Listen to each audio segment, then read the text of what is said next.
G'day mates, welcome to Blake's Garage. Today we're gonna do totally tubular 2-minute tool time Tuesdays. That's right. So, today on Totally Tubular 2-minute tool time Tuesdays, we are going to be talking about this little guy right here.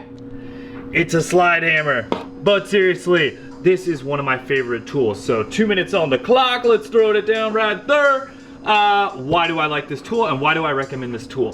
This tool is great. It works awesome for pulling out bearings out of cars. It works great for pulling out dents, pulling off bolts, anything like that. This is just a super handy tool to use. So what is it? If you haven't seen one of these before, well, basically it's just a hammer. What you do is you slide this weighted piece right down here all the way up, putting force into whatever you have connected on this end. Now with this one, I love using these little jaws right here. I use these all the time. You can face them outward to where you can see, or we can flip these and spin them around. Let me give you a quick little idea of how this can work. So you can actually put these on the inside of something that you need to take a bearing off, and then you can just tighten down the wheel right here.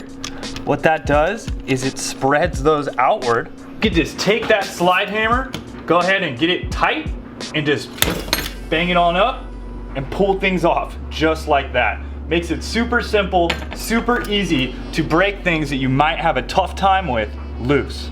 So a tool like this runs you anywhere from like $60 to $80. I'll go ahead and drop a link down below for you guys, but I love this tool. It comes in super handy. I'm always using it to pull out bearings, pull off hubs, anything that you get in there like seals or anything like that. Super easy. You can even do body work. You can put this on if you need to bang out a dent.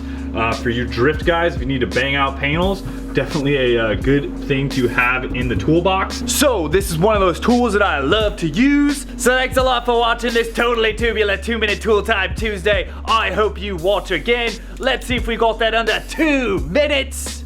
Thanks a lot, guys. We'll talk to you soon. Later and wrench on.